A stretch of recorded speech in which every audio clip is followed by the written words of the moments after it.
Si Master naka-video call. Ang driver ko nun si Ador. Kotse ni Ador ginamit ng video call talaga si Master. Kaya sabi ni Master, Marisa, i-cancel mo na lang yung mga van. Ganito na lang. Kasi si Kong naman ano doon sa Loyola, di ba tinawagan ko agad si Master, tapos tinawagan niya pala si Kong natanggalin agad doon kasi nila rebellion nga. Mabuti nga ka nagtawag si Roosevelt kasi sabi ko tumawag yung RDS Master si Roosevelt na ano daw po nakukunin namin rebellion si ano. An gardi. Mabuti na agapan yun. Tapos pagkadating ng amin Master. Sige Marisa, i-cancel mo na lang yun, mag-aeroplano ako. Andyan man si Michael, andyan man sila. Basta wag ka na lang alam naman ni Kong na ikaw yung naghanap ng mga sasakyan, kansinahin mo na yun lahat, aeroplano na lang daw sila. Kung anong plano nila, wag mo na lang silang panghilabutan. Basta yung instruction ko, sundin mo na lang. Yun yung sinabi ni Pero Master, di na po ako makauwi ng San Jose. Okay lang yun, kahit di ka na umuwi. Tapos yun, doon ko nalaman kung ano si Kencho. Yun ang totoo. Narinig ni Ador. Si Ador ang talaga nakarinig. Na bago pala nangyari yon, inausap mo na ni si Master na mayroon ba daw, buntis ba daw si Madam Maricel. Mayroon pala akong lilipatan. Yun yung Kencho. Lumabas. Tinan mo naman si Kencho. Nung, ano ba yun? Lamdag ba yun? 2 nights. Umupo ka mo dito. Inom ng Yakult. Nakaganon pa yung paa. Sige siya inom. Nagmamasid lang siya doon sa mga tao sa harap. Pagtapos uminom ka mo ng 2 boting Yakult, sabi sa akin, nangakan ako sa kamay. Kaya napagita ako eh. Doon na nagtalong-talo, doon na nagsayaw-sayaw. Grabe. Pero si Robert hindi ganun. Ayan o. Kaya may mga ano yan, may mga pangalan kung sino-sino yung mga anak ni Master. Si Divine daw talaga dyan, si Roro. Di ba yung sa hospital tayo noon?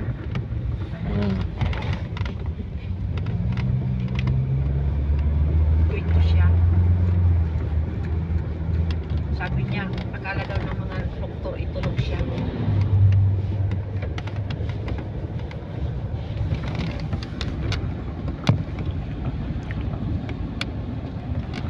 Grabe kataas ng bundok. Ito nasa bundok talaga tayo.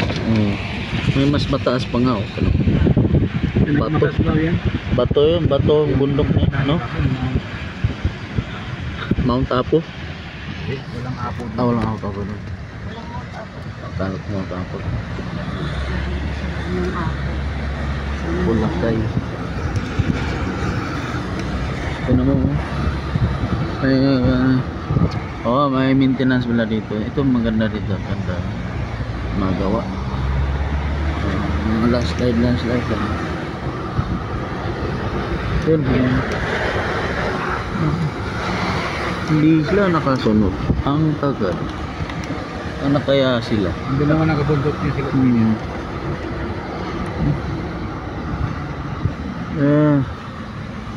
Mga garden dito.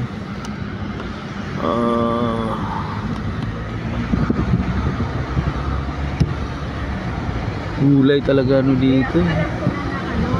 Fresh na fresh.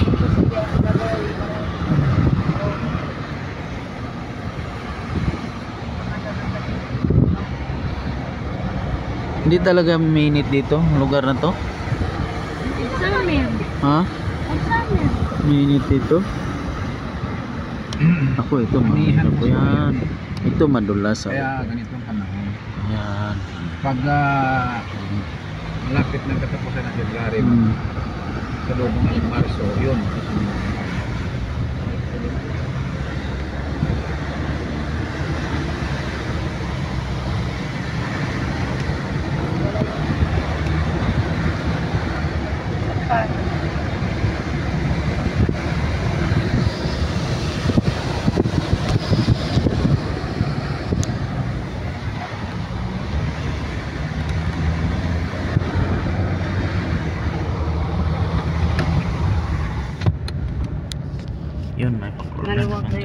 Pag daw si Roro na daw ang kasama niya. Kasi ano, ay, doon niya ito si papag-driver niya daw. Rexan kay Diga, kay ano, si Diga mo nakasakay kay Adorno. Ha? Hindi. Saban. Kasi, skip daw. Ang ban? Saban na. Siya pumalit sa akin. Ah, kasi hirap na hirap siya. Siya.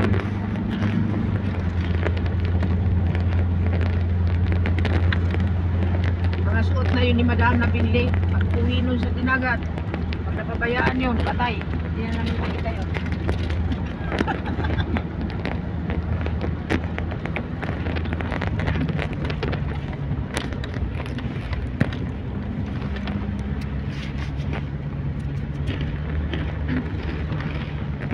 Hindi na tayo dadaan ng bagyo. Pero ano, Hmm? hindi na siguro dadaan ng bagyo.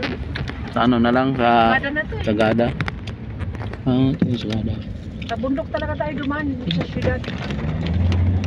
Ilalim, para sa ilalim ng bundok tayo dumaan. Bundok. Tama naman yung gaano yung gaano. Ay, yung ano, pine tree.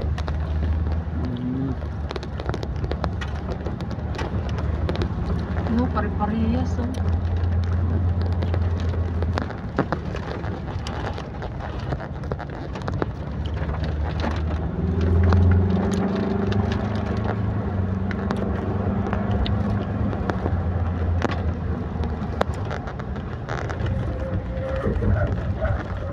Uy, buti na nagpalit tayong gulong. Pinagpalit kayo ng gulong. Yan Nagpalit naman. ng gulong sa bubong. Ang ganda ng ano dito.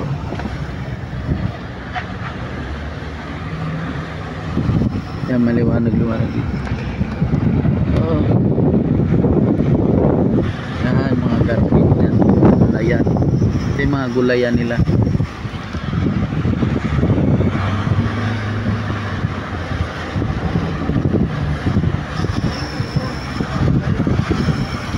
Palay. Yan, ang gulay oh.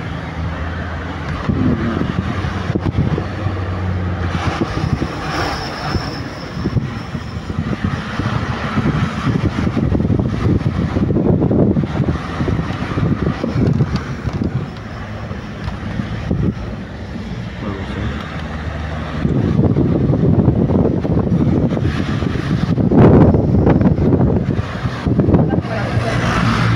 Wala.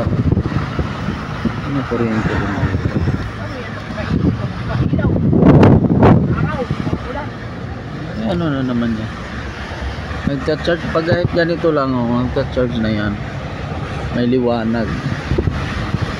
Kahit kunti yung liwanag.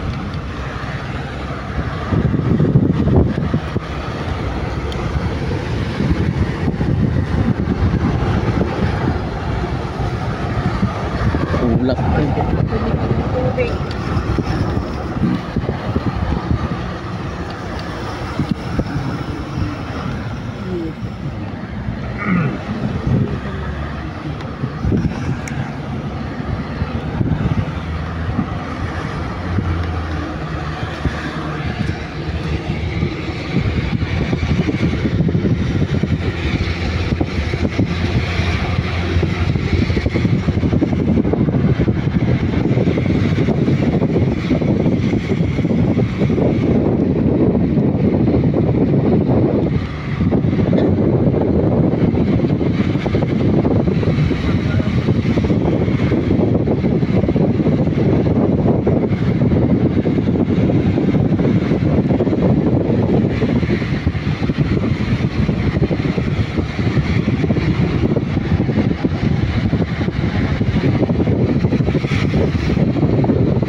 bumaba sila oh.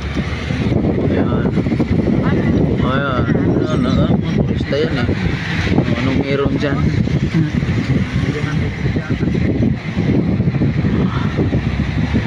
Para mga hapon mo.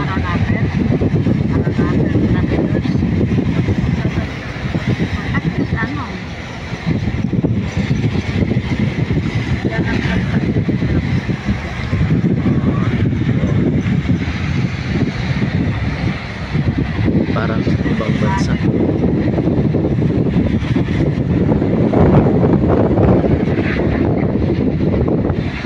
Trip na yung gulong.